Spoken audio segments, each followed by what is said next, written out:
Hello everybody, welcome to the Journey to Grandmaster series, where I showcase 3 games that I played recently in my journey to becoming a Grandmaster. This is episode number 9, and game 1 starts off with d4, d5, bishop f4, knight f6, c3, bishop g4, and instead of playing bishop e2, bishop takes e2, and queen takes e2, I just play knight to f3, allowing the pin, but developing my knight. He plays e6, opening up his bishop.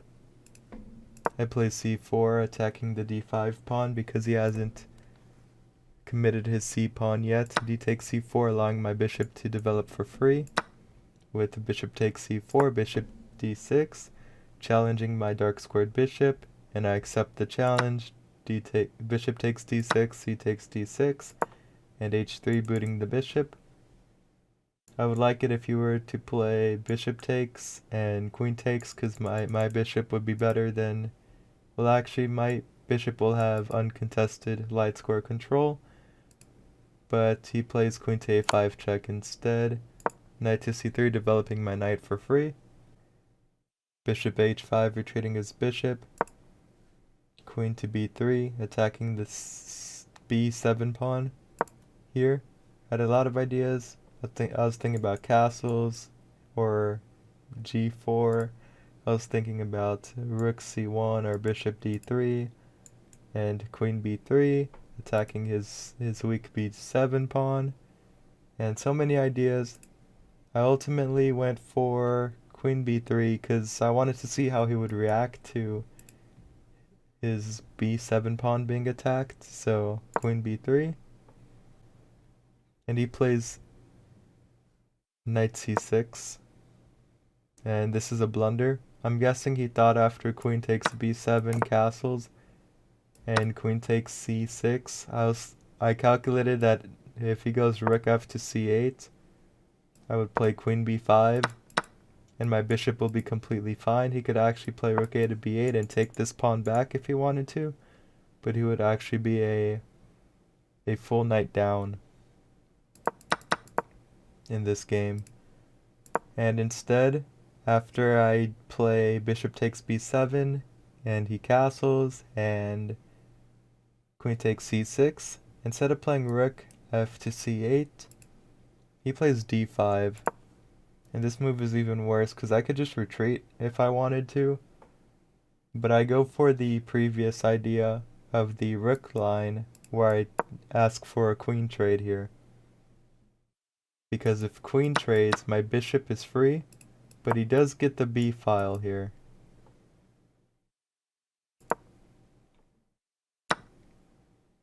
Oh, by the way, the engine recommends a4, keeping this outpost here, and after a6, I believe now you, oh, you just take the pawn, okay. But you give up your b2 pawn. And now you have a passer, which is really good. But yeah, he resigns after he realized right here. He resigns here because he realized he was down a full knight without any compensation. So he resigns after I play queen b5. And next game was against Matsubando. And it starts off with the d6, g6, bishop f4, d6. Trying to go into some sort of King's Indian.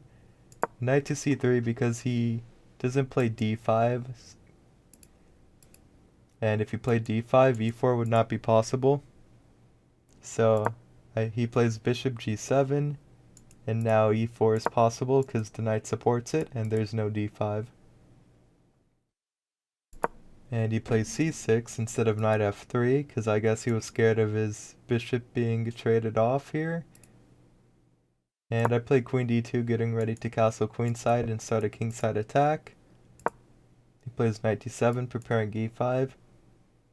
And here, I thought that if e5, I could just push my bishop back, and we'll have some sort of Sicilian position.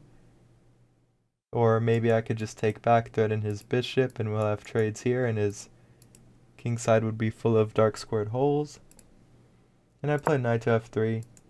potentially supporting something against e5 here, or just taking back and going into, like what I said earlier, a Sicilian-like position. And he plays e5, and I push my bishop back to e3, because I never really played a Sicilian position before, and I wanted to see how I would do. So e takes d4, knight takes d4, and it's basically a Sicilian with the knights here and the e4 pawn. Plays knight to e5 with an outpost, and I long castle, getting ready for a kingside attack. And here he blunders his knight because he probably thought he had a fork here, but he forgot that my bishop was undeveloped, so bishop takes c4. And after this match, I check his profile, and his account was 14 days old, so I guess he was a beginner player who said he was a higher rated player on chess.com when his account started. So chess.com gave him a higher rating. But d5 is played. E takes d5, c takes d5, bishop takes d5. Here the engine preferred knight takes d5, but I just wanted more pressure on his king side here, starting at the f7 pawn. Knight to e7, and instead of going knight b to d5, setting up a discovered attack against the queen, like the engine suggests, I play bishop back to b3 because I wanted to keep the pressure on this f7 pawn. He castles, and I play bishop h6, trading off his dark squared bishop because his bishop is staring at these knights, and I didn't really like that. Also, this opens up holes in his king side and makes an attack way easier. Knight to f5 for some reason. So bishop takes g7, king takes g7, and this allows me to take his queen and his rook for free. So knight takes f5 check, g takes f5, bishop takes f5 is better to develop his light square bishop, but it doesn't matter because no matter where he takes, queen takes d8, rook takes d8, and rook takes d8, and he's never getting this bishop out, and his king is busted. And all my pieces will come over to the king side, and he will lose. Next game, last game. Here, I wasn't really proud of the way I played. I realized that if I spend more time to double check my lines and find better moves, I would have had a way better position. But I believe I still played pretty solidly here. But e4, c6, d4, d5, e5, bishop f5, knight f3. This is the advanced Caro-Kann. e6. This is a very bad move because it blocks in his bishop. c5. I went for the early c5 because he didn't really develop good, and I wanted to see what this would do. He plays c3, supporting d4 here. Knight to c6, putting more pressure on d4, and the most common move players do is bishop e5, and the best move to defend against this pin is actually rook c8, castles, and after castles, a6 to put out the bishop, bishop takes, and here, I play too fast. Usually in these positions, I play rook takes because I like the open c-file, and there's less problems than if queen takes here. I mean, less problems than if bishop takes here, I mean, because the queen can come in. But here I played too fast. I should have double checked my lines and saw which move was better. Usually I just take this, but when I want to experiment, I usually play b takes c. But b takes c wasn't really good here because queen a4, and this forces my queen to protect my pawns. And here, instead of d takes c5, allowing my bishop to develop like the engine wants, he plays queen b3, and I play queen b5, asking him to trade me here to undouble my pawns because he wanted a queen trade, Might as well queen trade on my own terms to undouble these pawns. Usually if you would take b takes c, your goal is to take and then push c4 again and completely make this pawn weak. But he plays a4 here, and queen takes b3, knight takes b3 attacking this pawn, and I play h6, which is a blunder. The goal of h6 is that if I take here and his knight takes, I could just retreat. But the reason I didn't play c takes d4 here is because I calculated knight takes d4, bishop g6, and his knight will go to a5, double attacking my pawns. Then after c5, he could potentially just put his knights in here. But this is a bad move because queen d7, and you're threatening to trade off both knights. I didn't see c5 and king d7. I saw up to here, and I didn't like it. So I didn't go for it because I didn't want his knights in my queen side. Like this far inside, you know what I mean? But yeah, I play h6, offering up a pawn here. It's a blunder because I blunder a pawn. But I was completely fine with going into this game a pawn down. So I play bishop takes c5, d takes c5, knight to e7 developing, b4, rook to b8, so that if he pushes his pawn, I could have this, and potentially go rook c8, or castles rook c8. But he didn't play that, so knight d4, attacking my bishop, and here the game wanted me to play bishop d3. I actually saw bishop d3 a few times this match, but I didn't really like where the bishop has to go after d1. The engine wants c4 here. The reason c4 is because if b5 is ever played, there's more protectors here. But I didn't really like d3. So I go bishop h7, keeping this long diagonal.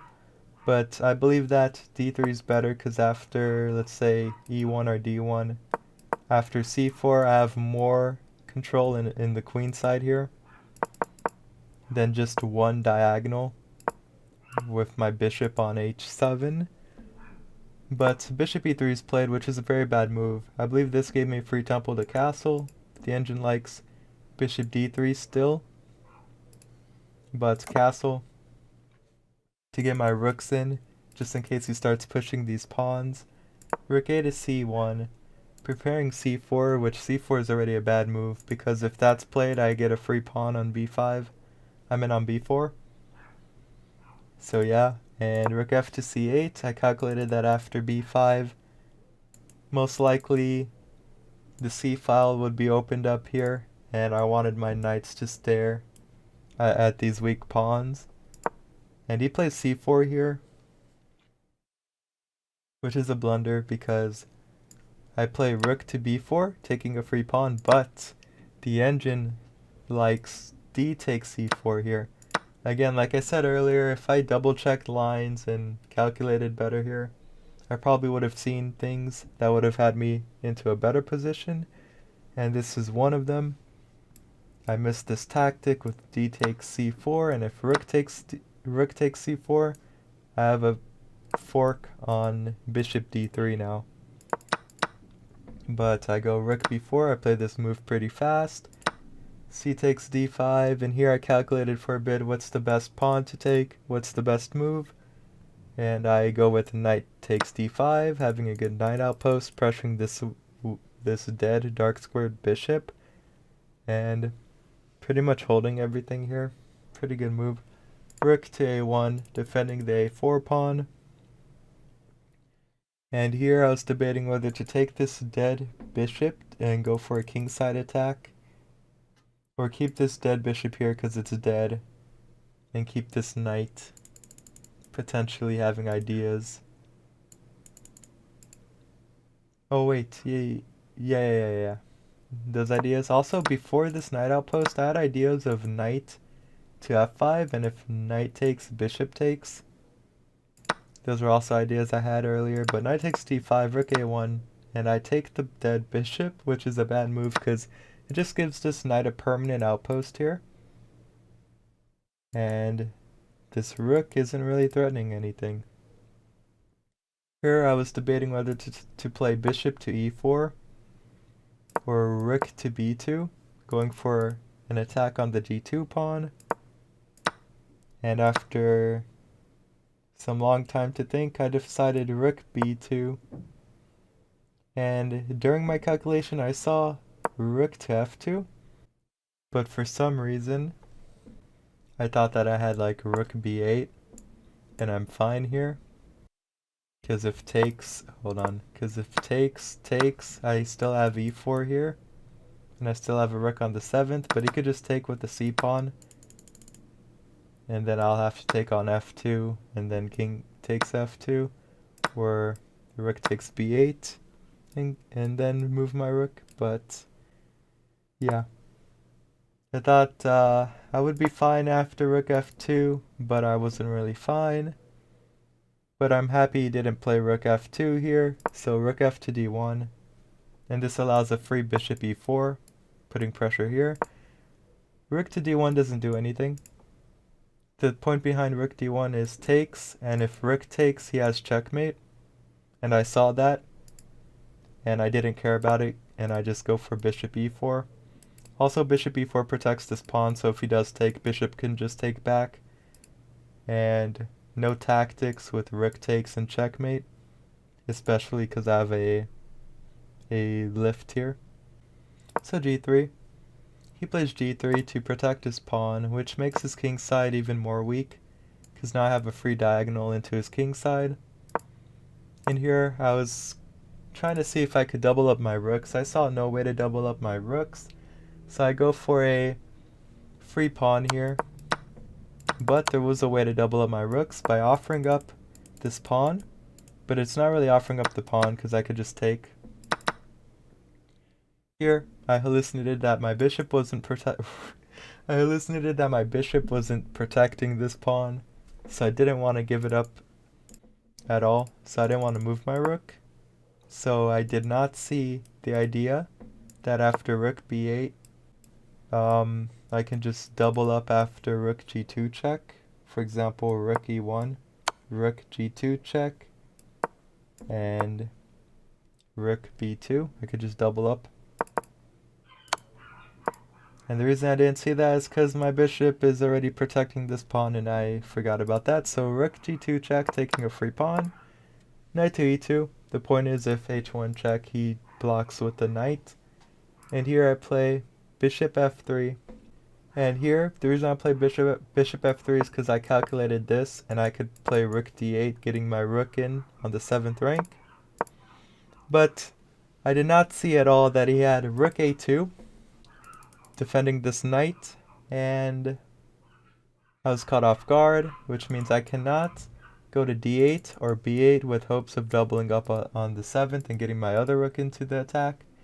So here, I saw no other way to get my other piece into the attack, so I wanted to get my king into the attack. Get my king up to help.